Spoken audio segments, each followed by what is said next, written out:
بسم الله الرحمن الرحيم. اهلا وسهلا بيكم حبايبي في قناتكم اطبخ ودبر وفر مع بناتي. كل لحظه يا رب وانتم بخير يا جماعه. طبعا قبل ما ابدا الفيديو بتاع النهارده انا بشكركم كتير كتير كتير.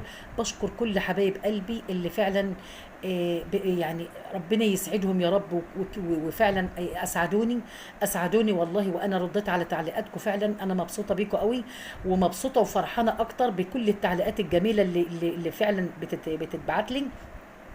وكل اللي شكر وقال لي انت مكان ماما، الله يديك الصحه يا رب ويسعدك يا حبيبتي واكبر بخاطرك يا رب. وكل اللي له ام يا رب يبارك له فيها ويخليها له، وكل اللي ماليش ام يجعلها في الجنه ونعمه، ونتقابل دايما معاهم كلنا يا رب على خير، ونتقابل في الجنه باذن الرحمن يا رب. حبيبه قلبي اللي بتقول لي انا يتيمه، نن العين من جوه نن العين، انا وكل متابعيني وكل اللي معانا يا قلبي احنا اهلك يا نن العين، مش يتيمه ابدا، واحنا موجودين يا عمري، ربنا يسترك ويحفظك. طبعا انا سمعت وقريت تعليقات حلوه قوي والله. يعني انا ما يعني طبعا مش قادره اقول مين اللي قال او حاجه لان مش متذكره الاسامي، زي ما انا متذكره الكلام نفسه او التعليقات اللي اتقالت لي. تعليقات جميله قوي، انا بشكركم عليها، ربنا يكبر بخاطركم لان انتوا اديتوني طاقه ايجابيه، اديتوني فعلا ان انا ما فوتش باذن الرحمن ولا يوم الا وانا معاكم باذن الله يا رب، ان شاء الله باذن الرحمن. وادعوا لي كده ربنا يا رب يمتعنا بالصحة جميعا، وإن شاء الله نبقى معاكم على طول. وبشكر كل اللي دعالي، ربنا يفك ضيقتنا جميعا ويفك كربنا يا رب، ومتعنا بالصحة وما يذلنا أبدا بمرض أبدا يا رب العالمين. ان شاء الله باذن الرحمن هنعمل مع بعض النهارده ميزانيه جديده. ميزانيه مطلوبه يا جماعه 350 جنيه لاربع افراد، غدا وعشاء وفطار كمان ان شاء الله. هقول لك يا حبيبه قلبي اللي بعتالي وقالت لي على الميزانيه ما تتحرجيش ابدا والله، احنا كلنا في مركب واحد يا قلبي، كلنا والله اللي عالم بنا ربنا. فمعلش اما نيجي على نفسنا يا حبيبه قلبي. وعموما كده كده محدش يا حبيبتي، دايما انا دايما بقول لكم الكلمه دي، محدش يا جماعه بيموت من الجوع والله. اللي بياكل دايما الشعار بتاعي اللي انا بقوله على طول، اللي في بطنه خروف وبياكل خروف في بطنه زي اللي بياكل عيش وجبنه. الحمد لله، ده ملا بطنه وقال الحمد لله، وده ملا بطنه وقال الحمد لله. يمكن اللي اكل الخروف ده يكون يتعب منه من انه يكون يتعب منه من لحوم وكلام من ده. انما ربنا بيدي القوه وبيدي الصحه للي فعلا على قد الحافك مد رجليك زي ما بيقولوا. فالنهارده باذن الرحمن ما تتضايقيش، هي محروجه طبعا من ان بتقول ال 350 جنيه، والله ولو 100 جنيه على قدك يا قلبي، وهنعمل الحمد لله رب العالمين. بس اللهم بارك لك في القليل يبقى كتير، وبارك في بطنك وبارك في عيالك وبارك لك في حبايبك يا قلبي يا رب ان شاء الله. عشان ما اطولش معاكم اكتر من كده هقول لكم اول حاجه خالص، انا هجيب لك يا حبيبتي طلبات الاسبوع كلها من فطار لغدا لعشاء كل حاجه، علشان تقدر توفي ان هي فعلا تكون بال 350 جنيه ده. بشوفهم انا في حاجات يا جماعه، يعني لو انتم شايفين أنا طبعا في حاجات انا مشطبه كده عليها لان لقيتها هتبقى تقيله قوي هتعدي، فانا بجيب بدلها يعني مكانها بدايل. فانا اول حاجه باذن الرحمن يا رب قلت لك طلبات الاسبوع يا عمري اهو. طلبات الاسبوع اول حاجه يا قلبي هنجيب فل التدميس، هتروحي للعطار تجيبي منه فل التدميس. انا خلي بالكم ان انا بادئه من اهو، فعشان خاطر ما تبصوش معايا على ورقه تانية. هنجيب فل التدميس يا حبيبتي ب 10 جنيه. طبعا ب 10 جنيه ممكن يكون ربع كيلو، ما فيش مشكله. ال 10 جنيه ده هنحطه في ميه يا حبيبه قلبي لمده يوم كامل. هتيجي تبصي تلاقيكي ما شاء الله بتدمسيه، ما هياخدش منك وقت على النار، هيبقى شرب ميه كفايته اللي بيبقى ابيض وبيض وبقى حلو، بتدمسيه ما شاء الله بسم الله ما شاء الله. ما بقول لكم طبعا نضيف كفايه ان انت اللي عاملاه على ايدك، ما انتش شاريه بقى اللي مش عارفه مع محطوط بطوب اللي محطوط بصوص كلام من ده، لا الحمد لله. فبقول لك مش هياخد وقت وهيبقى طول الاسبوع واكتر معاكي كمان صدقيني. طيب هتجيبي ب 10 جنيه فل التدميس، هتجيبي ب 10 جنيه الفول التاني اللي هو المدشوش عشان هتعملي منه طعميه او بصاره. اعملي اللي انت عايزاه يا حبيبه قلبي لو انت ما عندكيش، بس انا عارفه ان انت بتقولي عندك تموين. فطبعا انا بالنسبه لي حتى لو في تموين انا يعني بحب دايما اقلل في الزيت شويه. كفايه كده، يعني الزيوت اصلا غير صحيه فملهاش لازمه. فلو انت عايزه تعملي بدل بدل الطعميه تعملي بصاره زي ما انت عايزه يا حبيبتي، او ممكن تعملي بالاثنين، لان انت بمجرد ما تبليها يا حبيبه قلبي وتحطها في ميه بتزيد طبعا.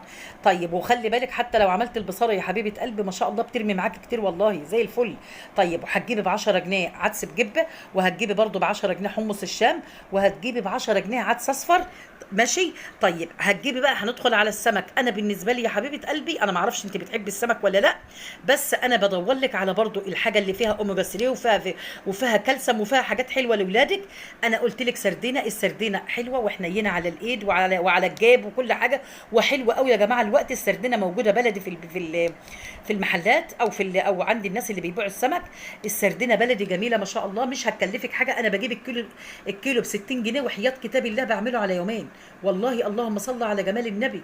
برمي كتير قوي يا جماعه ما شاء الله والله، بعمله على يومين لدرجه ان انا بكون مضطره فعلا ان انا اجيب السردينه. يعني يوم ما اجيب السردينه لازم اكل منها تاني يوم كمان، لان طبعا مش ما تقدرش تستحمل ان هي تتعان في التلاجة اكتر من يوم واحد، وما بحطهاش في الفريزر، بحطها على رف التلاجة لتاني يوم على طول. ماشي. انا طبعا قلت هنا كنت كاتبه هنا يا جماعه نص كيلو صدور بانيه. النص كيلو صدور البانيه اللي هو المجمد كمان، يعني ما هوش اللي من عند الراجل، اللي هو اسمه سادية باين تقريبا او حاجه، لان انا كنت جبته قبل كده كان ب 95 جنيه و85، فبصراحه قلت بلاش منه لان هيبقى كتير برده. طيب قلت هجيب فرخه 2 كيلو، طبعا دي انا احسن بس هتبقى ب 150 جنيه برده، هتشيل الميزانيه خالص. قلت بلاش من دي، هنجيب مكانها ايه؟ ممكن نجيب مكانها يا حبيبه قلبي قنص بتاع كبد وقوانص، وممكن نجيب مكانها اجنحه. شوفي ولادك بيحبوا ايه. وممكن كمان نجيب مكانها اللي ممكن تجيبي بال 50 جنيه. هي ب 50 جنيه انا عامله حسابي، قلت 50 جنيه على طول اهي، حتى انا كاتبه هنا 50 جنيه نجيب بها. او ممكن تجيبي تقريبا ممكن يكون ورك يا جماعه او وركين صغيرين، ما اعرفش والله، هو حسب الميزان طبعا. ممكن تجيبيه يا حبيبه قلبي وتقطعيه وتعملي، ممكن تعملي منه زي شاورما كده، ممكن تعملي منه تعمليه في تقطعيه صغير يا حبيبه قلبي وتحمليه في زي ايه، زي مثلا في ملوخيه، في خضار، اي حاجه من دي. يبقى اسم بس ان احنا يعني ايه او ممكن على فكره ممكن تفرميه وتعمليه والله كفته. ممكن تفرميه والاوراق والورك كمان هيبقى حلو، على ان فيه دهون. ممكن تفرميه وتعملي كفته رز تبقى جميله كمان. يعني بقول لك في عندك كام حاجه اهو يا حبيبه قلبي، وابقى ب 50 جنيه بس. تمام. طيب هنيجي كمان باذن الرحمن هنجيب، انا طبعا بقول لك كل الطلبات بتاعتنا وهفنطها لك الوقت واقول لك انا عملت لك المنيو بتاعك ازاي. هنجيب 2 كيلو بطاطا يا ماما، البطاطا ال 2 كيلو ب 10 جنيه. هنجيب 5 بيضات، الخمسه ب 30 جنيه. طبعا انا حسبت كده ان الكرتونه ب 180 جنيه، بس الكرتونه ب 160 و165، بس انا عارفه ان اللي بيجي يبيع البيض الفرضاني ده بيبيع الواحده ب 6 جنيه. طيب هنجيب يا حبيبه قلبي كيلو مكرونه مشكله، لان طبعا انا جايبه حمص الشام وجايبه عدس بجبه، فعايزه يبقى اعمل كشري مصري. فانا طبعا هاجي اجيب المكرونه، هجيب كيلو مكرونه مشكل علشان اعمل مكرونه بقى في يوم مع البطاطس، واخد جزء منها اللي هو ربع كيلو ولا حاجه، لان هعمله اعمله مع حمص الشام اللي هو مع الكشري المصري. المهم الكيلو المكرونه بكام؟ الكيلو المكرونه ب 20 جنيه. طيب هجيب نص كيلو بطاطس، النص كيلو البطاطس هنجيبه طبعا هجيبه لك من نضيف خالص، يعني ب 30 جنيه، يبقى هجيبه ب 15 جنيه. هجيب نص كيلو طماطم يا جماعه ب 10 جنيه. هجيب علبه صلصه كمان ب 10 جنيه، هتجيبها من الصغيره. طيب هجيب ملوخيه الكيلو على فكره ب 5 جنيه، انا عملت 10 والله اهو. خفت منكم ان انتوا هتقولوا لا انت فين يا حاجه، انت عايشه في ميه البطيخ. بسمع حاجات كده، ربنا يهديكم يا رب. انما وحياتك يا رب الكيلو ب 5 جنيه، وكنت بجيب ال 2 كيلو ب 15، يعني ب 7 ونص. الوقت بقى ب 5 جنيه، بس انا قلت برضو يمكن في المكان عندي كده، لان عندي طبعا ناس زرعه كتير، فقلت برضو عشان تبقوا انتوا في الامان، يبقى انتوا في الامان. بقول لكم يبقى يمكن ما يبقاش في عندكم حد يعني المحلات تكون غاليه، فانا قلت خلاص كيلو الملوخيه ب 10 جنيه. طيب هتجيب بتنجان وفلفل يا قلبي ب 10 جنيه، لان انا بقول لك طلبات الاسبوع. طيب هجيب كيلو دقيق عشان اعمل منه قراميش واعمل منه قرص ب 20 جنيه. طيب هجيب 2 كيلو لبن يا جماعه، زبادي وزبديه، قصدي 2 كيلو لبن وزبديه واحده عشان اعمل في البيت عندي زبادي. ال 2 كيلو هيبقى ال 2 كيلو بكام؟ الكيلو ب 27 يبقى 54، والزبديه ب 6 جنيه، يبقى كده 60 جنيه خلاص اهو. يبقى كده انا قلت لك طلبات الاسبوع كلها هي حبيبه قلبي طلعت على طول بالسنت زي ما بيقولوا ب 355 جنيه. شوفهم انا كنت عماله اصلح في حاجات اهو. 355 جنيه يعني بالظبط يا حبيبه قلبي انت بتقولي لي 350، طلعت اهي 355 الحمد لله. ممكن فرق الخمسه دي يكون من في سعر الملوخيه يا حبيبه قلبي. طيب اول حاجه خالص خلي بالكم ان هي الميزانيه دي يا جماعه 4 افراد و350 جنيه فطار وغدا وعشاء. طيب اول حاجه خالص باذن الله يا رب باذن الرحمن، طبعا اول حاجه يا حبيبه قلبي ان شاء الله باذن الرحمن سمي بالرحمن، ادعي ربنا ان ربنا يبارك لك في القليل، هيبقى كتير قوي يا حبيبتي والله، وهتبقي ان شاء الله في امان باذن الله، وابعد عنك اللي ما تقدر عليه يا رب بحق لا اله الا الله. اول حاجه يا عمري طلعي منها ان شاء الله جنيه واحد، ان شاء الله جنيه واحد لله، طلعي منه صدقه كده يما وشافها كده ربنا هيبارك لك خالص والله. طيب هتبداي باذن الرحمن بقى، انا جبت مشترياتي، هنبدا نعمل فطارنا بقى. اول يوم خالص هنعمل الفطار بتاعنا ايه؟ هنجيب اللي انا عملت طبعا الفول والطعميه عندي في البيت. طيب هقوم عامله سندوتشات لاولادي، اعمل لهم فول وطعميه واعمل الجرجير طبعا واعمل مخلل. انا ما حسبتش معلش اللي ما حسبتش جرجير علشان خاطر انا ممكن تحط يا ماما 5 جنيه جرجير، او المكان اللي هي مكان الملوخيه اللي انا بقول لك فرق الملوخيه دي ممكن تجيبيه، يعني برضو كده كده الحساب هيبقى 355 جنيه. فانا بقول لك الجرجير خلاص اهو حياتك يا رب يا جماعه انا بجيبه، انا يعني بعمل كفايتي. طلع هو الغلا بيعمل فينا كده يا جماعه والله، الحاجه اما تبقى غاليه حرام ان انا اهدر فيها، حتى لو هرمي للطيور عندي اقول لا بقى حرام. والله انا جبت ربطتين جرجير الاثنين ب5 جنيه، انا عملت واحده وغسلتها، والتانية عينتها طبعا غسلتها وعينتها في التلاجة، لا جففتها وعينتها في التلاجة ليوم تاني. والمهم ان بقول لكم الربطة اللي احنا اكلنا منها فاض منها برضو عملتها نفس الكلام، جففتها كده وعينتها بقول لكم عشان يعني عارفين اللي بمعنى اصح اللي لو عود جرجير صغير خالص انا ما برميهوش، فبعينه اعمله في سندوتش، اعمله في اي حاجه من دي. بقول لكم الغلا ده ربنا بصراحه، الغلا خلانا ما نرميش اي حاجه ابدا ولا نهلك حاجه ان شاء الله، ويمكن رب ضاره النفع ربنا يفكها من عنده يا رب ان شاء الله. فانا بقول لك يا حبيبتي هتعملي سندوتشات في بيتك، انت اللي هتعملي السندوتش كده تحط فيه فول وطعميه وتحط جرجير والمخلل. طيب في الغدا بتاعك يا عمري هتجيبي السردينه انا بجيب السردينه يا جماعه بقول لكم وبوريها لكم، خلي بالكم سردينه مقليه بعملها والله نص كيلو، لان بجيب الكيلو بيبقى كتير عندي قوي فبقسمه على يومين. بقول لك سردينه بقليها وبعمل معاها سلطه وجرجير ومخلل كده ما شاء الله يبقى زي الفل.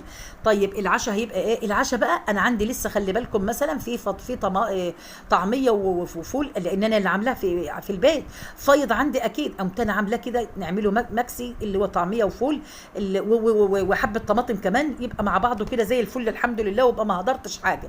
طيب تاني يوم بقى ما شاء الله اهو، تاني يوم يا جماعه في الفطار هيبقى جبنه وخيار وجرجير. ما عندكش خيار يا حبيبتي وغالي ما تجيبهوش خالص، يبقى جبنه وجرجير وهشرب كوبايه شاي كده ويبقى زي الفل الحمد لله رب العالمين، اكله حلوه ونظيفه وبعيده عن اي حاجه وما توجعش البطن ولا اي حاجه خالص.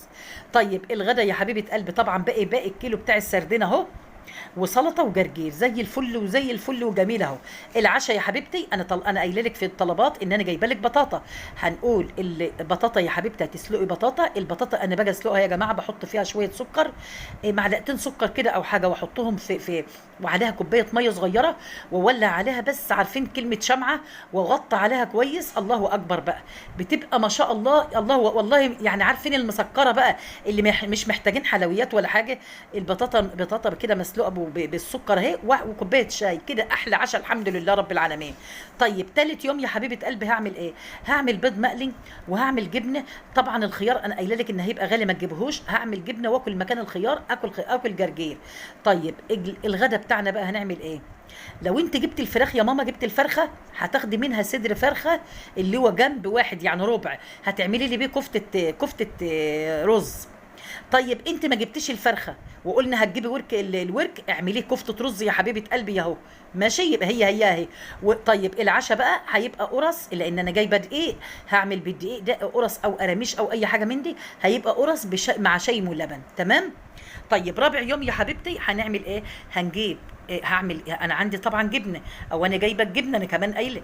طيب هعمل جبن السندوتش جبنه يا حبيبتي وكوبايه شاي. طيب الغدا بتاعنا باذن الرحمن يا رب هيبقى مكرونه وبطاطس وبيض كده حلو قوي الحمد لله رب العالمين.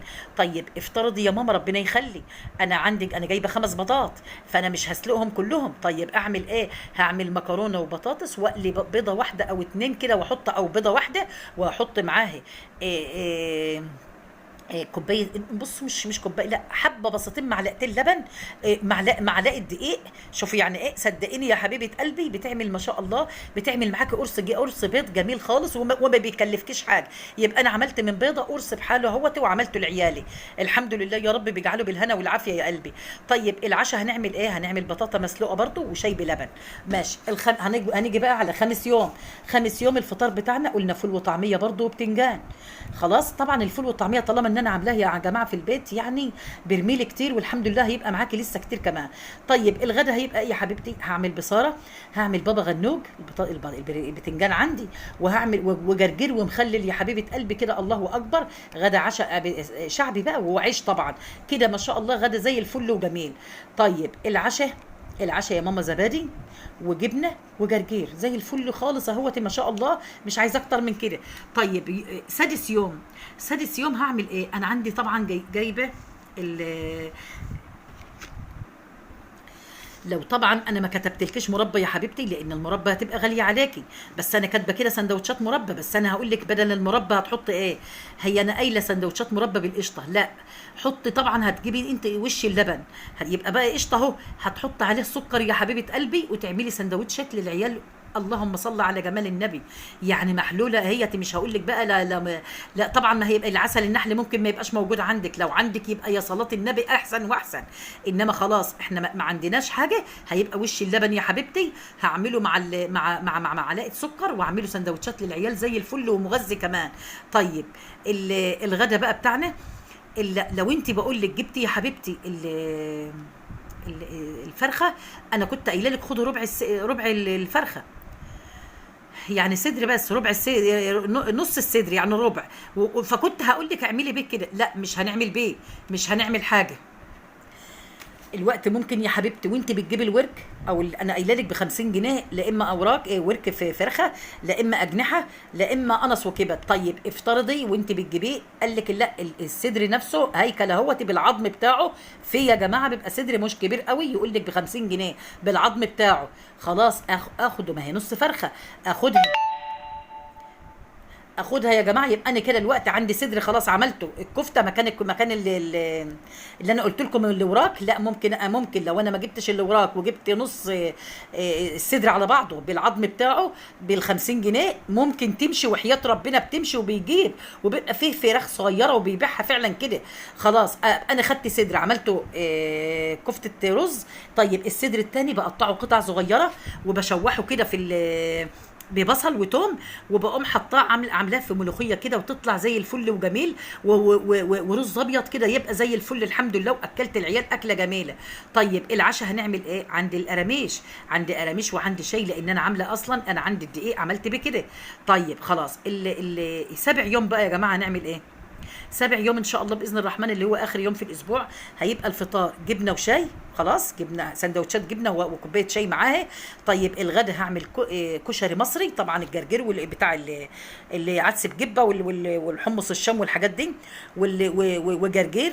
طيب وخلي بالكم الكشري المصري بيرمي زي السردينه بالظبط، والله لما بعمله باكل منه على يومين، لان بيرمي معايا ما شاء الله من ربع كيلو او حاجه من دي، بيرمي معايا حبات حبات بتعمل لي حله كبيره.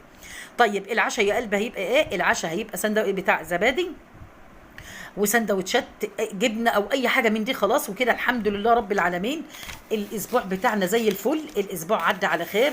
طبعا انا يعني انتوا قلتي لي ب 350، انا خليته يوم 355 بقدر المستطاع، والله الحمد لله رب العالمين. معلش انا لو اعرف بس ان يمكن يكون عندك، انا بالنسبه لي ممكن هنا اقول ب 10 جنيه، هات لي فول مدمس ب 10 جنيه يديني، هات لي كذا يديني.